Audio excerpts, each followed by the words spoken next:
Funding for this program is provided by. Additional funding provided by.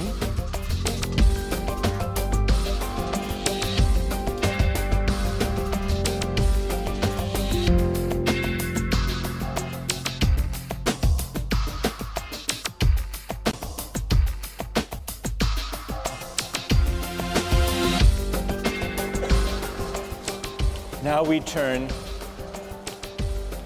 to the hardest philosopher we're going to read in this course. Today we turn to Immanuel Kant, who offers a different account of why we have a categorical duty to respect the dignity of persons and not to use people as means merely, even for good ends. Kant excelled at the University of Königsberg at the age of 16. At the age of 31, he got his first job as an unsalaried lecturer paid on commission based on the number of students who showed up at his lectures. This is a sensible system that Harvard would do well to consider.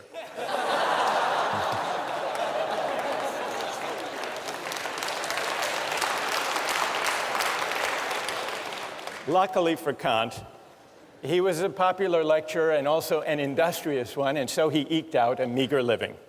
It wasn't until he was 57 that he published his first major work. But it was worth the wait.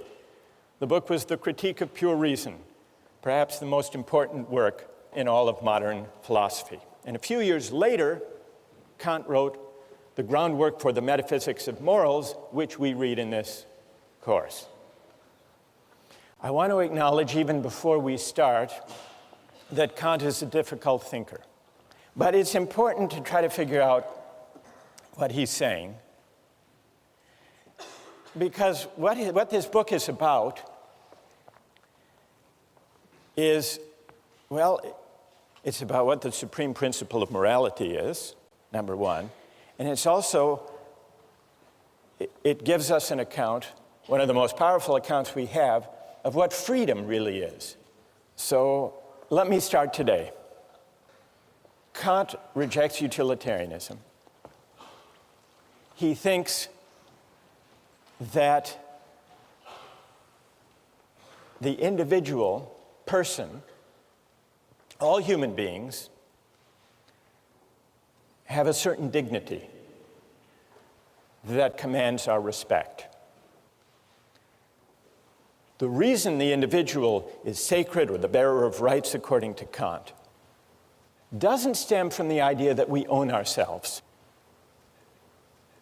but instead from the idea that we are all rational beings.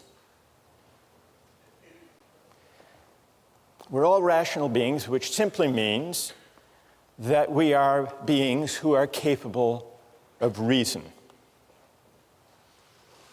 We are also autonomous beings, which is to say that we are beings capable of acting and choosing freely. Now, this capacity for reason and freedom isn't the only capacity we have. We also have the capacity for pain and pleasure, for suffering and satisfaction. Kant admits the utilitarians were half right. Of course, we seek to avoid pain, and we like pleasure. Kant doesn't deny this. What he does deny is Bentham's claim that pain and pleasure are our sovereign masters. He thinks that's wrong. Kant thinks that it's our rational capacity that makes us distinctive, that makes us special, that sets us apart from and above mere animal existence. It makes us something more than just physical creatures with appetites. Now, we often think of freedom as simply consisting in doing what we want, or in the absence of obstacles to getting what we want. That's one way of thinking about freedom. But this isn't Kant's idea of freedom. Kant has a more stringent, demanding notion of what it means to be free.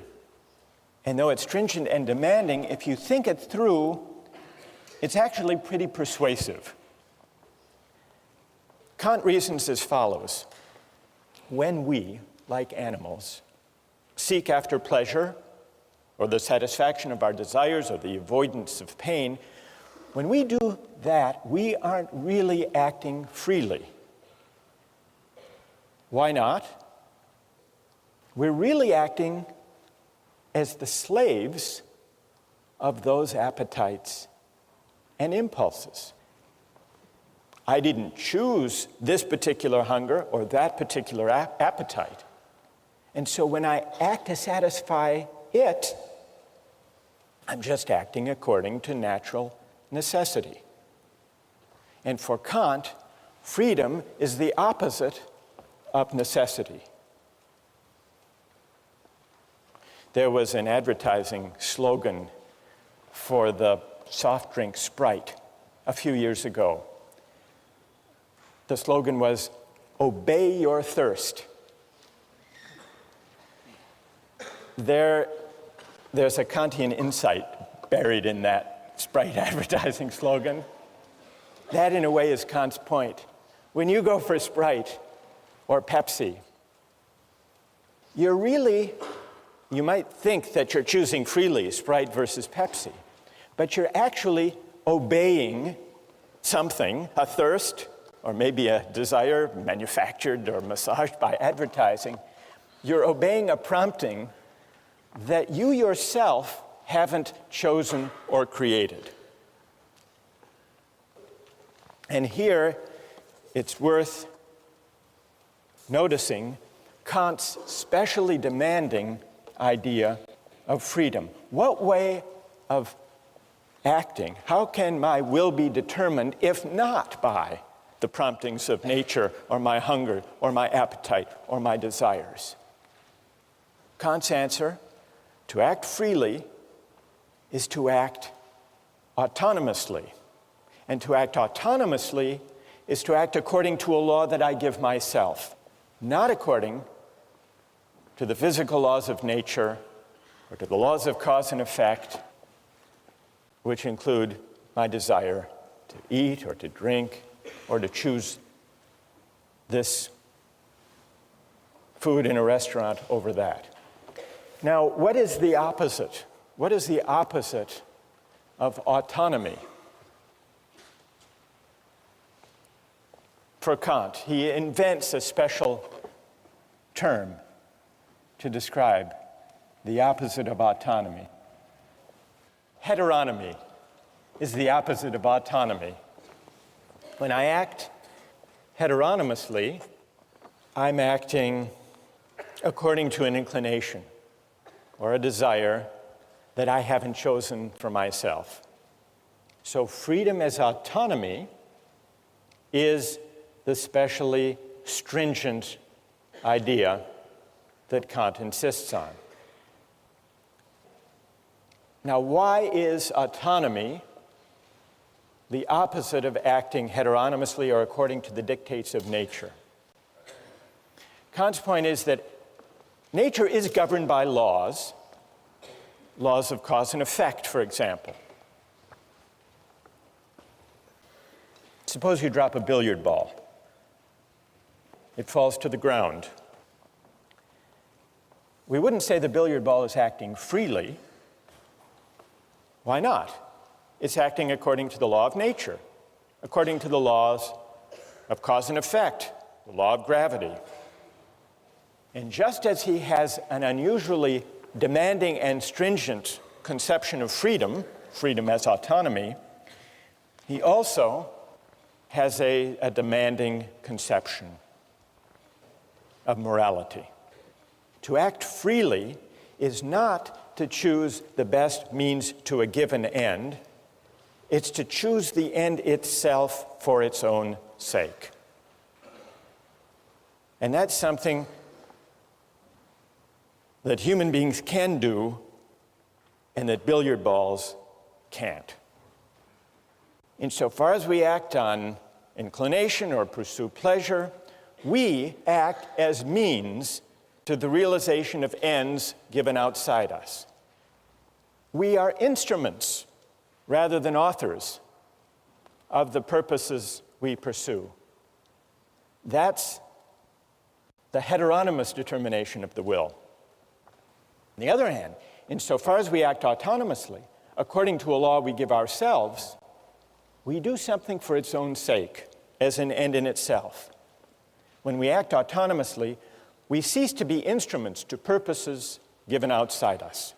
We become, or we can come to think of ourselves, as ends in ourselves. This capacity to act freely, Kant tells us, is what gives human life its special dignity. Respecting human dignity means regarding persons not just as means, but also as ends in themselves. And this is why it's wrong to use people for the sake of other people's well-being or happiness. This is the real reason, Kant says, that utilitarianism goes wrong. This is the reason it's important to respect the dignity of persons and to uphold their rights. So even if there are cases, remember John Stuart Mill said, well, in the long run, if we uphold justice and respect the dignity of persons, we will maximize human happiness. What would Kant's answer be to that? What would his answer be? Even if that were true, even if the calculus worked out that way, even if you shouldn't throw the Christians to the lions because in the long run, fear will spread, the overall utility will decline. The utilitarian would be upholding justice and rights and respect for persons for the wrong reason, for a purely contingent reason, for an instrumental reason. It would still be using people, even where the calculus works out for the best in the long run, it would still be using people as means rather than respecting them as ends in themselves. So that's Kant's idea of freedom as autonomy, and you can begin to see how it's connected to his idea of morality. But we still have to answer one more question. What gives an act its moral worth in the first place? If it can't be directed at utility or satisfying wants and desires, what gives an action its moral worth? This leads us from Kant's demanding idea of freedom to his demanding idea of morality. What does Kant say? What makes an action morally worthy consists not in the consequences or in the results that flow from it.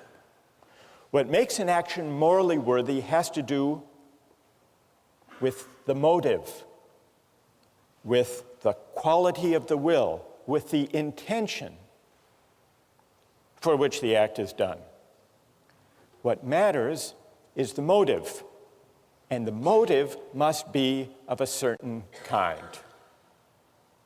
So the moral worth of an action depends on the motive for which it's done, and the important thing is that the person do the right thing for the right reason.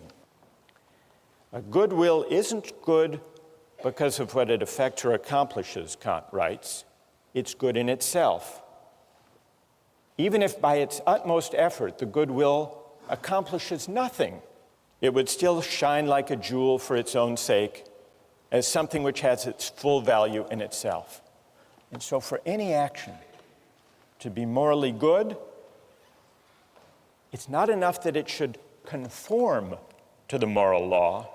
It must also be done for the sake of the moral law. The idea is that the motive confers the moral worth on an action. And the only kind of motive that can confer moral worth on an action is the motive of duty. Well, what's the opposite of doing something out of a sense of duty because it's right? Well, for Kant, the opposite would be all of those motives having to do with our inclinations. And inclinations refer to all of our desires, all of our contingently given wants, preferences, impulses, and the like. Only actions done for the sake of the moral law, for the sake of duty, only these actions have moral worth. Now, I want to see what you think about this idea, but first let's consider a few examples. Kant begins with an example of a shopkeeper. He wants to bring out the intuition and make plausible the idea that what confers moral worth on an action is that it be done because it's right. He says, suppose there's a shopkeeper and an inexperienced customer comes in. The shopkeeper knows that he could give the customer the wrong change, could shortchange the customer and get away with it, that at least that customer wouldn't know. But the shopkeeper nonetheless says, well, if I shortchange this customer, word may get out, my reputation would be damaged, and I would lose business. So I won't shortchange this customer. The shopkeeper does nothing wrong. He gives the correct change. But does his action have moral worth? Kant says no. It doesn't have moral worth because the shopkeeper only did the right thing for the wrong reason, out of self-interest. That's a pretty straightforward case. Then he takes another case, the case of suicide. He says we have a duty to preserve ourselves. Now, for most people who love life, we have multiple reasons for not taking our own lives. So the only way we can really tell, the only way we can isolate the operative motive for someone who doesn't take his or her life is to imagine someone who's miserable and who, despite having an absolutely miserable life, nonetheless recognizes the duty to preserve oneself and so does not commit suicide. That's the force of the example, is to bring out the motive that matters. And the motive that matters for morality is doing the right thing for the sake of duty. Let me just give you a couple of other examples. The Better Business Bureau. What's their slogan? The slogan of the Better Business Bureau? Honesty is the best policy. It's also the most profitable. This is the Better Business Bureau's full-page ad in the New York Times. Honesty. It's as important as any other asset, because a business that deals in truth, openness, and fair value cannot help but do well. Come join us and profit from it. What would Kant say about the moral worth of the honest dealings of members of the Better Business Bureau? What would he say? That here's a perfect example that if this is the reason that these companies deal honestly with their customers, their action lacks moral worth. This is Kant's point. Or a couple of years ago at the University of Maryland, there was a problem with cheating. And so they initiated an honor system. And they created a program with local merchants that if you signed the honor pledge, a pledge not to cheat, you would get discounts of 10 to 25% at local shops. Well, what would you think of someone motivated to uphold an honor code with the hope of discounts? It's the same as Kant's shopkeeper. The point is, what matters is the quality of the will, the character of the motive, and the relevant motive to morality can only be the motive of duty, not the motive of inclination.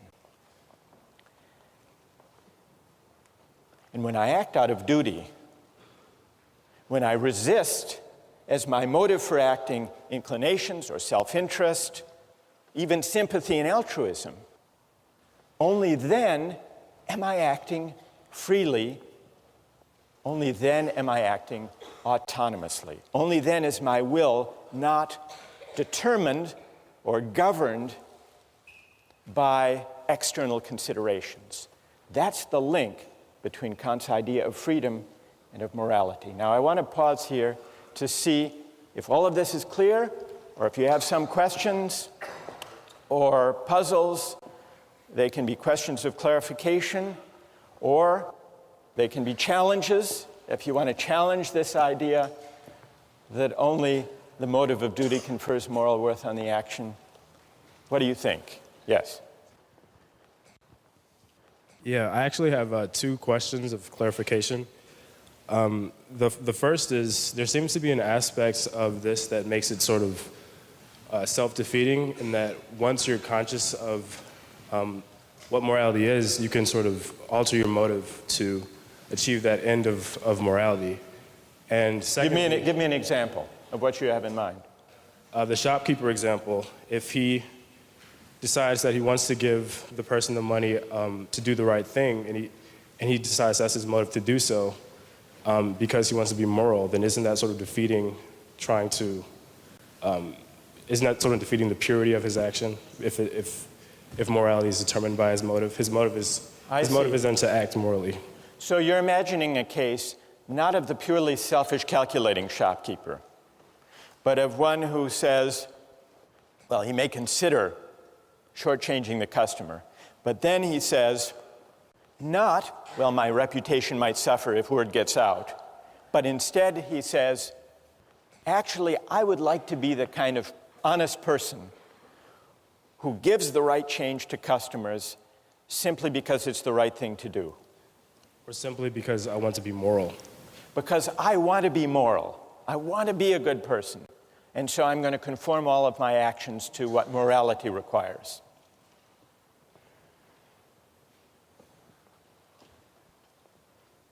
It's a subtle point. It's a good question.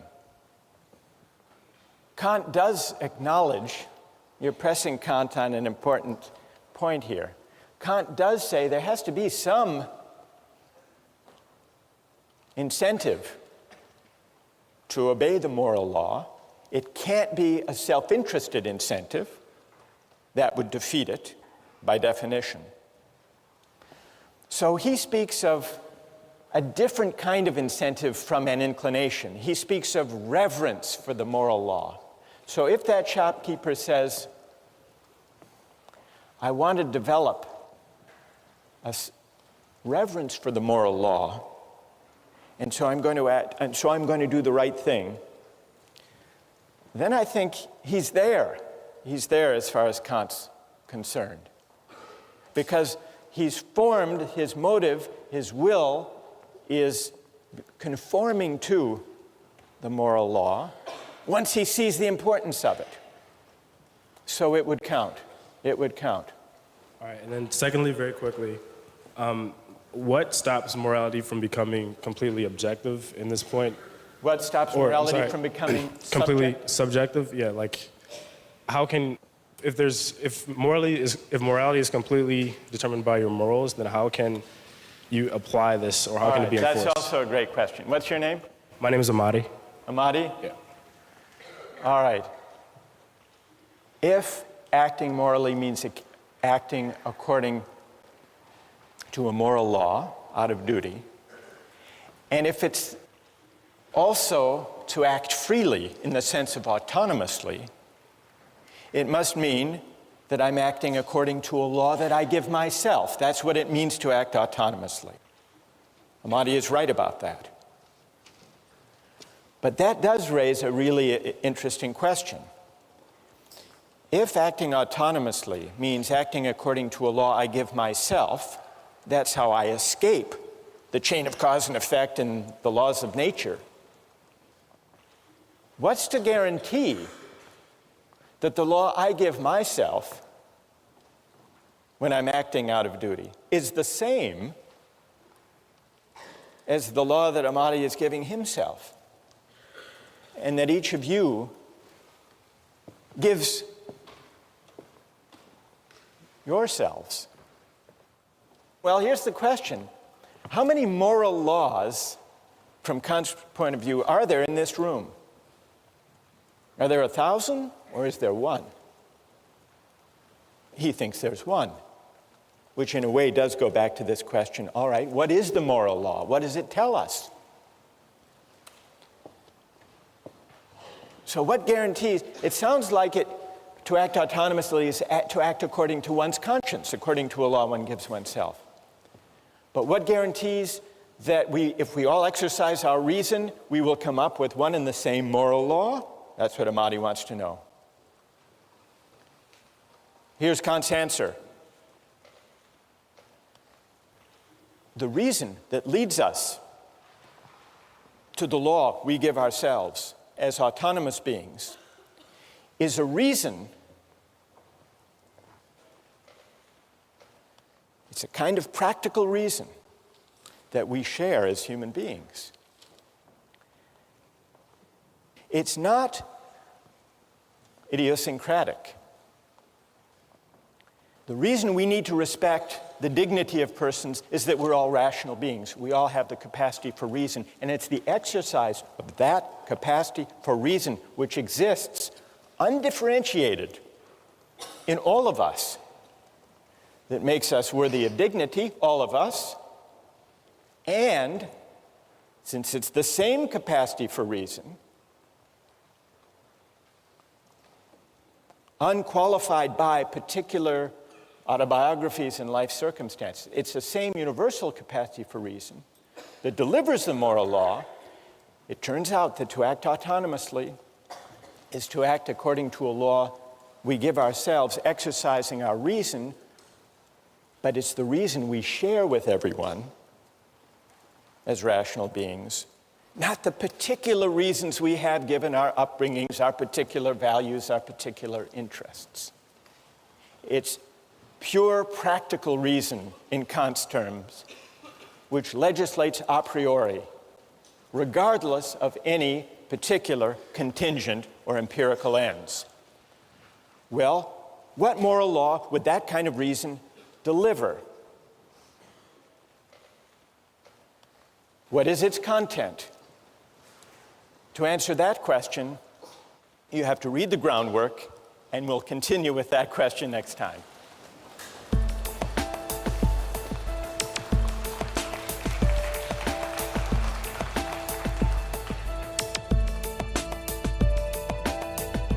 For Kant, morally speaking, suicide is on a par with murder. It's on a par with murder because what we violate when we take a life, when we take someone's life, ours or somebody else's, we use that person, we use a rational being, we use humanity as a means. And so we fail to respect humanity as an end.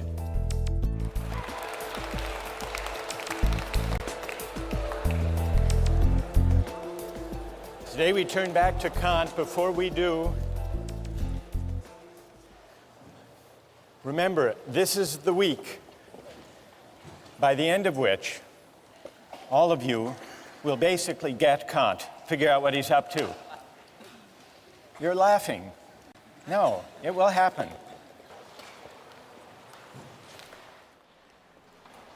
Kant's groundwork is about two big questions. First, what is the supreme principle of morality? Second, how is freedom possible? Two big questions. Now,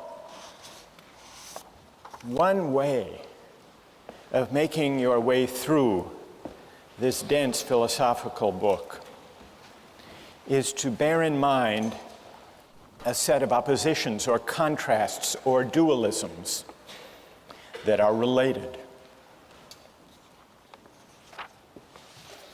Today I'd like to talk about them. Today we're going to answer the question, what, according to Kant, is the supreme principle of morality? And in answering that question, in working our way up to Kant's answer to that question, it will help to bear in mind three contrasts or dualisms that Kant sets out. The first, you remember, had to do with the motive according to which we act. And according to Kant, only one kind of motive is consistent with morality: the motive of duty, doing the right thing for the right reason. What other kind of motives are there? Kant sums them up in the category of inclination. Every time the motive for what we do is to satisfy a desire or a preference that we may have, to pursue some interest, we're acting out of inclination. Now, let me pause to see if, in thinking about the question of the motive of duty, the goodwill, see if any of you has a question about that much of Kant's claim. Or is everybody happy with this distinction? What do you think? Go ahead. When you make that distinction between duty and inclination, is there ever any moral action ever? I mean, you could always kind of probably find some selfish motive, can't you? Maybe very often people do have self-interested motives when they act. Kant wouldn't dispute that. But what Kant is saying is that insofar as we act morally, that is, insofar as our actions have moral worth, what confers moral worth is precisely our capacity to rise above self-interest and prudence and inclination and to act out of duty. Some years ago, I read about a spelling bee, and there was a young man who was declared the winner of the spelling bee, a kid named Andrew, 13 years old. The winning word, the word that he was able to spell, was echolalia. Does anyone know what echolalia is? What? Some type of flower? It's not some type of flower, no. It means the tendency to repeat, as in echo, to repeat what you've heard. Anyhow, he misspelled it actually, but the judges misheard him. They thought he had spelled it correctly and awarded him the championship of the National Spelling Bee. And he went to the judges afterward and said, actually, I misspelled it. I don't deserve the prize. And he was regarded as a moral hero, and he was written up in the New York Times, Misspeller is a spelling bee hero. There's Andrew with his proud mother.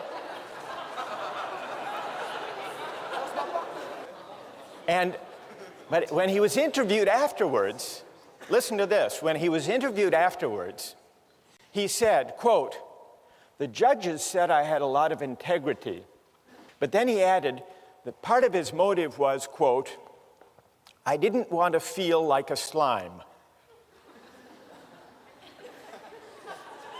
All right, what would Kant say? Go ahead. I guess it would depend on whether or not that was a marginal reason or the predominant reason in whether or not and why he decided to confess that he didn't actually spell the word correctly. Good, and what's your name? Vasco. That's very interesting. Is there anyone else who has a view about this? Does this show that Kant's principle is too stringent, too demanding? What would Kant say about this? Yes? I think that Kant actually says that it is the pure motivation that comes out of duty which gives the action moral worth. So it's like, for example, in this case, he might have more than one motive. He might have the motive of not feeling like a slime, and he might have the motive of doing the right thing for in and of itself, out of duty. And so, while there's more than one motivation going on there, does not mean that the action is devoid of moral worth just because he has one other motive. So, because the motive which involves duty is what gives it the moral worth.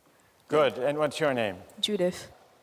Well, Judith, I think that your account actually is true to Kant.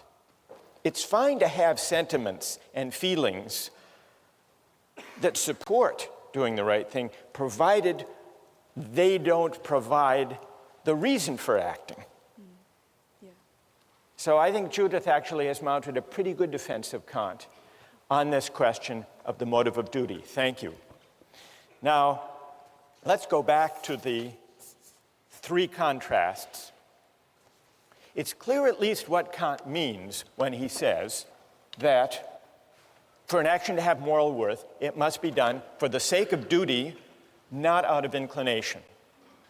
But as we began to see last time, there's a connection between Kant's stringent notion of morality and his specially demanding understanding of freedom.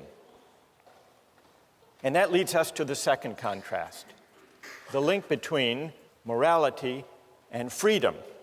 The second contrast describes two different ways that my will can be determined, autonomously and heteronomously.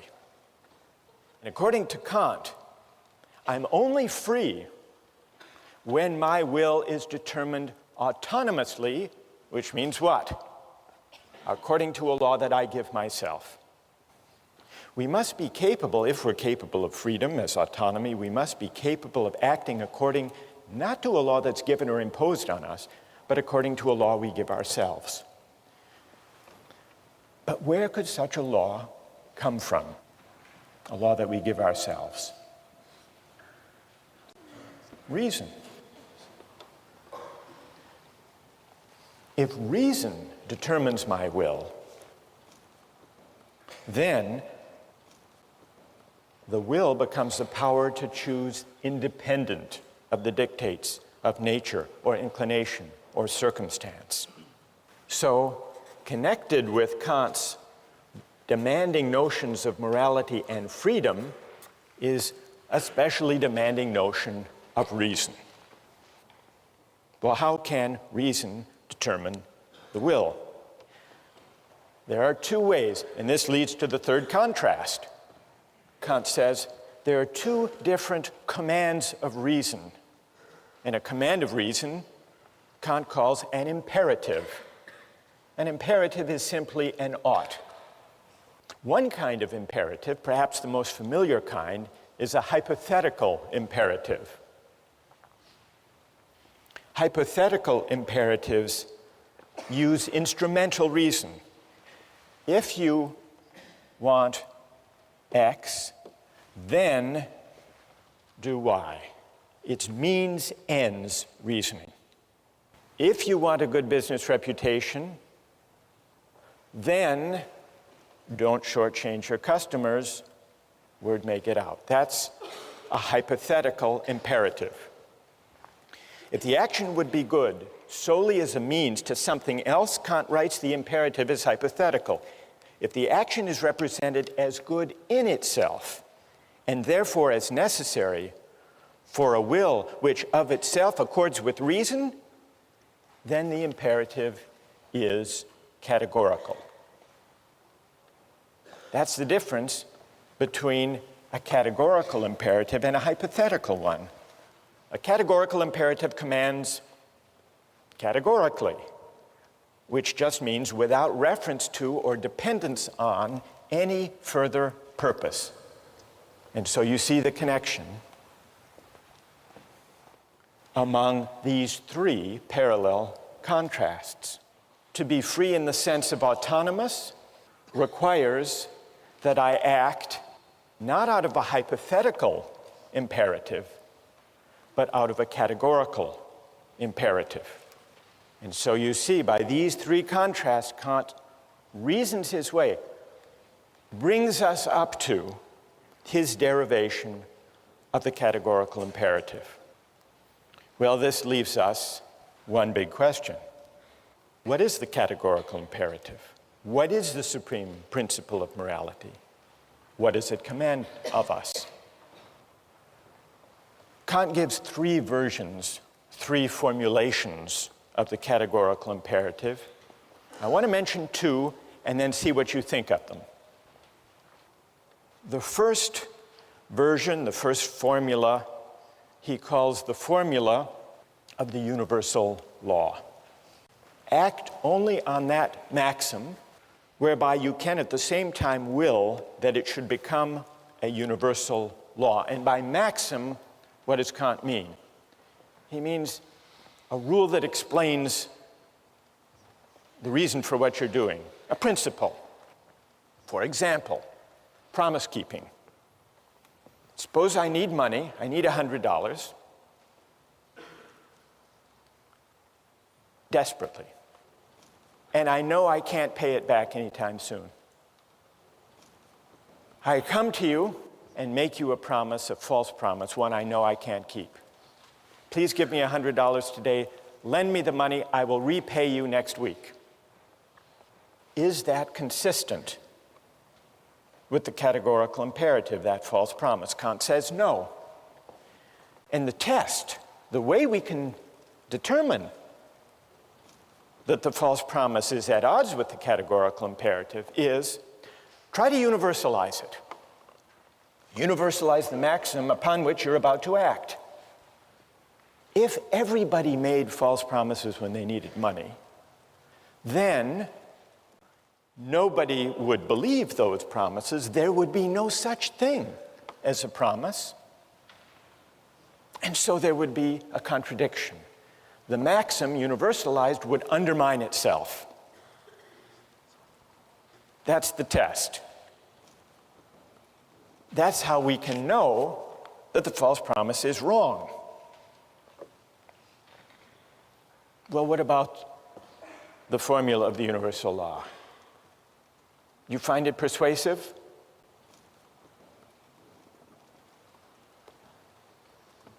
What do you think? Go ahead.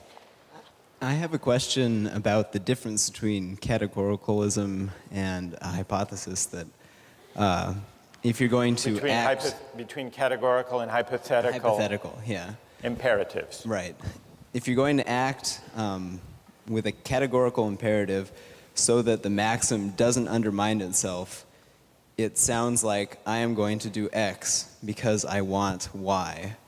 I am going to not lie in dire need because I want the world to function in such a way that promises are kept. I don't want to liquidate the practice of promises. Right. It sounds like justifying a means by an end. It seems like an instance of consequentialist reasoning, you're saying. Right. And what's your name? Tim. Tim. Well, Tim, John Stuart Mill agreed with you. He made this criticism of Kant. He said, if I universalize the maxim and find that the whole practice of promise keeping would be destroyed if universalized, I must be appealing somehow to consequences. Right. If that's the reason not to tell a false promise. So John Stuart Mill agreed with that criticism against Kant. But John Stuart Mill was wrong. You're in good company, though. You're in good company, Tim.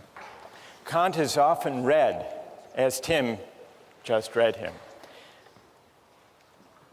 as appealing to consequences. The world would be worse off if everybody lied, because then no one could rely on anybody else's word. Therefore, you shouldn't lie. That's not what Kant is saying exactly. Although it's easy to interpret him as saying that. I think what he's saying is that this is the test. This is the test of whether the maxim corresponds with the categorical imperative. It isn't exactly the reason. It's not the reason. The reason you should universalize to test your maxim is to see whether you are privileging your particular needs and desires over everybody else's. It's a way of pointing to this feature, this demand of the categorical imperative, that the reasons for your action shouldn't depend, for their justification, on your interests, your needs, your special circumstances being more important than somebody else's. That, I think, is the moral intuition lying behind the universalization test. So let me spell out Kant's second version of the categorical imperative, perhaps in a way that's more intuitively accessible than the formula of universal law. It's the formula of humanity as an end. Kant introduces the second version of the categorical imperative with the following line of argument. We can't base the categorical imperative on any particular interests, purposes, or ends, because then it would be only relative to the person whose ends they were. But suppose there were something whose existence has in itself an absolute value, an end in itself, then in it, and in it alone, would there be the ground of a possible categorical imperative. Well, what is there that we can think of as having its end in itself? Kant's answer is this: I say that man, and in general every rational being, exists as an end in himself, not merely as a means for arbitrary use by this or that will. And here Kant distinguishes between persons on the one hand and things on the other. Rational beings are persons. They don't just have a relative value for us, but if anything they have an absolute value, an intrinsic value. That is, rational beings have dignity. They're worthy of reverence and respect. This line of reasoning leads Kant to the second formulation of the categorical imperative, which is this: act in such a way that you always treat humanity, whether in your own person or in the person of any other, never simply as a means, but always at the same time as an end. So that's the formula of humanity as an end. The idea that human beings, as rational beings, are ends in themselves, not open to use, merely as a means. When I make a false promise to you, I'm using you as a means to my ends, to my desire for the $100. And so I'm failing to respect you. I'm failing to respect your dignity. I'm manipulating you. Now consider the example of the duty against suicide. Murder and suicide are at odds with the categorical imperative. Why? If I murder someone, I'm taking their life for some purpose, either because I'm a hired killer or I'm in the throes of some great anger or passion. Well, I have some interest, some purpose that's particular, for the sake of which I'm using them as a means. Murder violates the categorical imperative. For Kant, morally speaking, suicide is on a par with murder. It's on a par with murder because what we violate when we take a life, when we take someone's life, ours or somebody else's, we use that person, we use a rational being, we use humanity as a means. And so we fail to respect humanity as an end. And that capacity for reason, that humanity that commands respect, that is the ground of dignity, that humanity, that capacity for reason, resides undifferentiated in all of us. And so I violate that dignity in my own person if I commit suicide, and in murder if I take somebody else's life. From a moral point of view, they're the same. And the reason they're the same has to do with the universal character and ground of the moral law.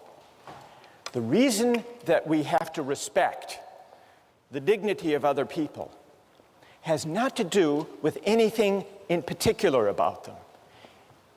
And so respect, Kantian respect, is unlike love in this way.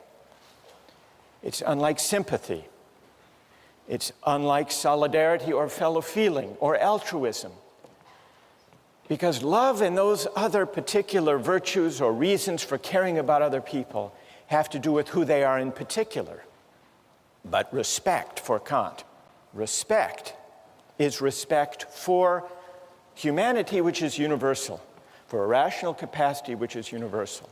And that's why violating it, in my own case, is as objectionable as violating it in the case of any other.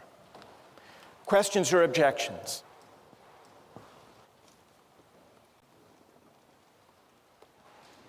Go ahead. I guess I'm somewhat worried about Kant's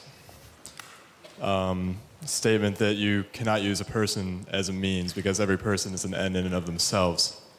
Because it seems that every day, in order to get something accomplished for that day, I must use myself as a means to some end.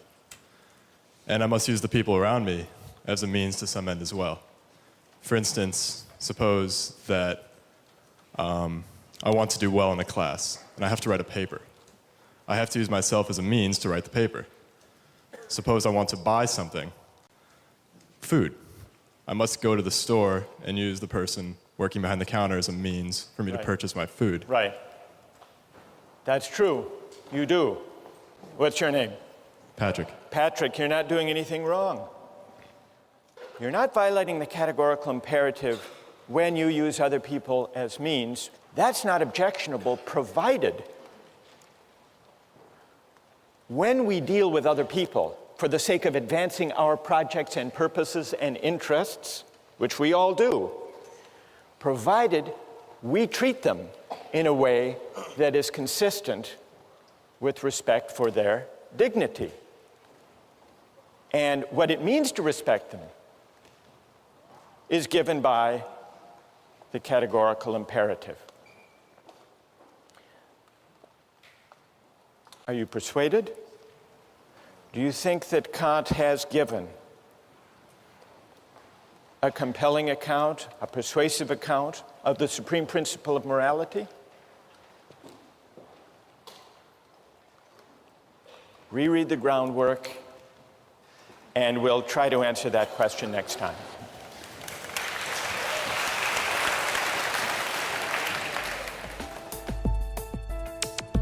Don't miss the chance to interact online with other viewers of Justice.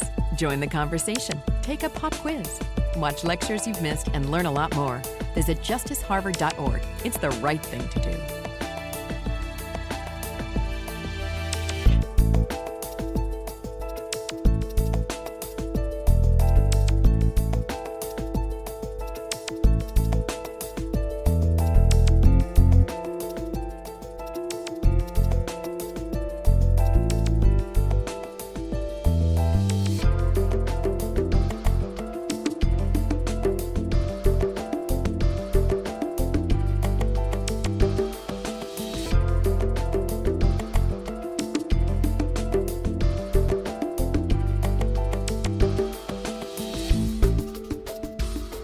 Funding for this program is provided by... Additional funding provided by